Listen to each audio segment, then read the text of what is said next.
తాకట్లో ఉన్న మీ బంగారాన్ని విడిపించి ఆ రోజు ఆన్లైన్ రేటుకి కొంటాం. Sharma gold company. నమస్కారం, వెల్కమ్ టు సుమన్ టీవీ. నేను గీతాంజలి. శ్రావణ మాసంలో విశేషంగా ప్రతిరోజు మనం పూజలు చేసుకుంటూ ఉన్నాం. మరీ ముఖ్యంగా చెప్పాలంటే శ్రావణ సోమవారం ఎంతో ప్రత్యేకం అంటారు. శ్రావణ మాసంలో గౌరీ అమ్మకి అలాగే లక్ష్మీ అమ్మకి ఏ విధంగా అయితే పూజ చేసుకుంటామో ఆ శివయ్య ఆరాధన కూడా ఎంతో శ్రేష్టం అని అంటారు. అయితే మొదటి శ్రావణ సోమవారం అసలు పూజా విధానం ఎలా ఉంటుంది?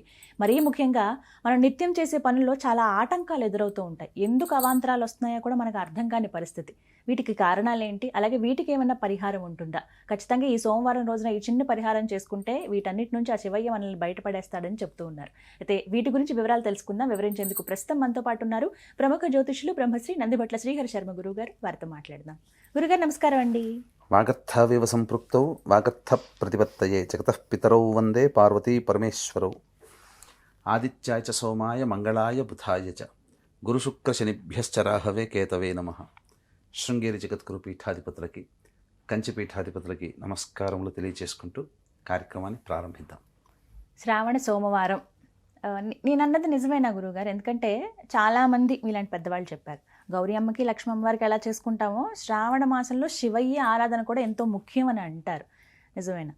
వాస్తవమేనమ్మా. ఎందుకనంటే మనకు తెలిసిందల్లా శ్రావణ మాసం ఉన్నప్పుడు మంగళగౌరి వ్రతాలు లేదా వరలక్ష్మి వ్రతాలు ఆడవాళ్ళకి సంబంధించినవి ఎక్కువగా ప్రాముఖ్యంలోకి వచ్చాయి. అవును. కానీ వాస్తవానికి పరమేశ్వరుడు పార్వతీ అమ్మవారితో సంవాదంలో ఉన్నప్పుడు పార్వతీ అమ్మవారు అడుగుతుంది, ఏమయ్యా నీకు ఉన్నటువంటి అన్ని మాసాల్లో ఏ మాసం నీకు చాలా ప్రీతికరం అంటే టక్కున ఆలోచించకుండా నాకు శ్రావణ మాసం అంటే చాలా ప్రీతికరం అని చెబుతూ ఉన్నాడు.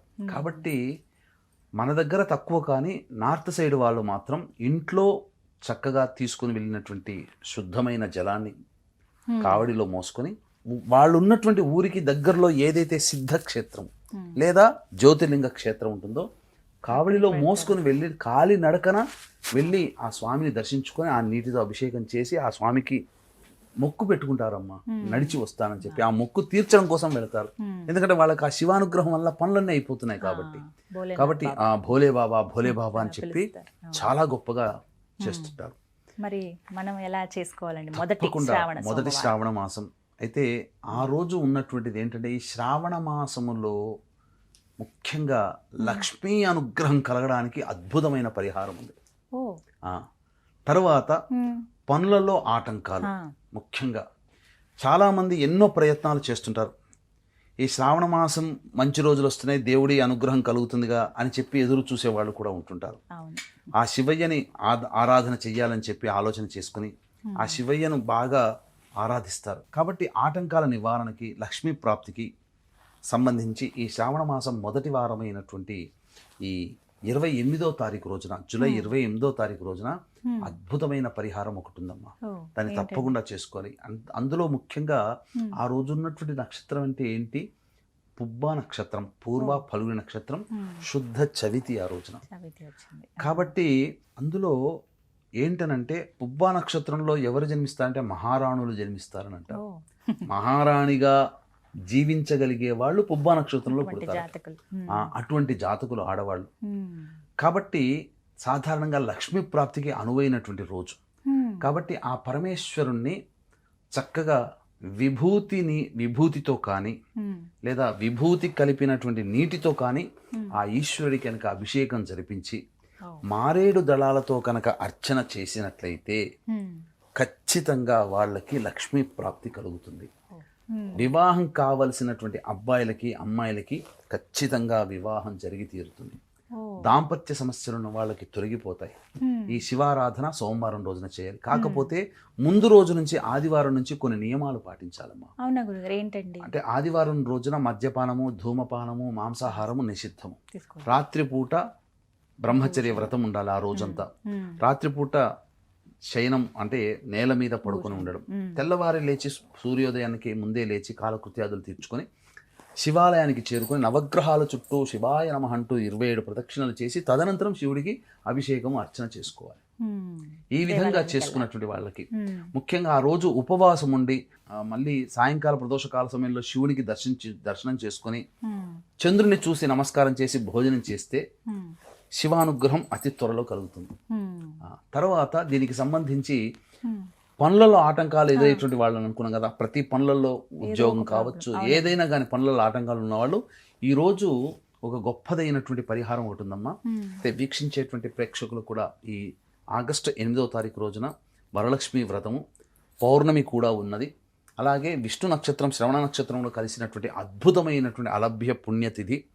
ఈ శ్రావణ మాసంలో ప్రతి మహిళ ఎంతో, యువతులు మహిళలు ఎంతో, పురుషులు సైతము కూడా గొప్పగా పూజాది కార్యక్రమాలు చేసుకుంటారు. కాబట్టి ఈ లక్ష్మీ అనుగ్రహం అందరికీ కలగాలి, విద్య, వివాహ, దాంపత్య, సంతాన, అనారోగ్య సమస్యల నివారణ కావాలి, ముఖ్యంగా ఆర్థిక బాధల నివారణ కావాలనే ఉద్దేశంతో షోడశ లక్ష్మీ హవనం అనేటువంటిది శ్రీ సూక్త విధానంగా జరిపించడం జరుగుతుంది.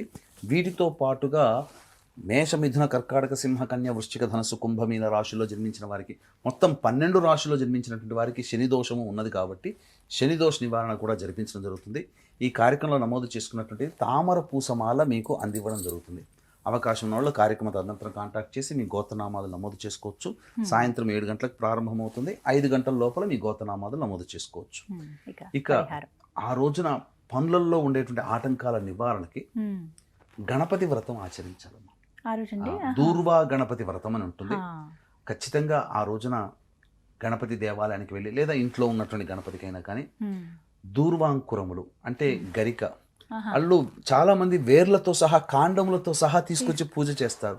అలా కాదమ్మా, దూర్వా అన్నప్పుడు ఏంటంటే గరిక అన్నప్పుడు చిగుర్లు మాత్రమే, అనగా 3 మాత్రమే ఉంటాయి కదా. ఇప్పుడు మీకు మారేడు దళానికి 3 పత్రాలు ఎలా ఉంటాయో గరికకు కూడా 3 ఉండాలి.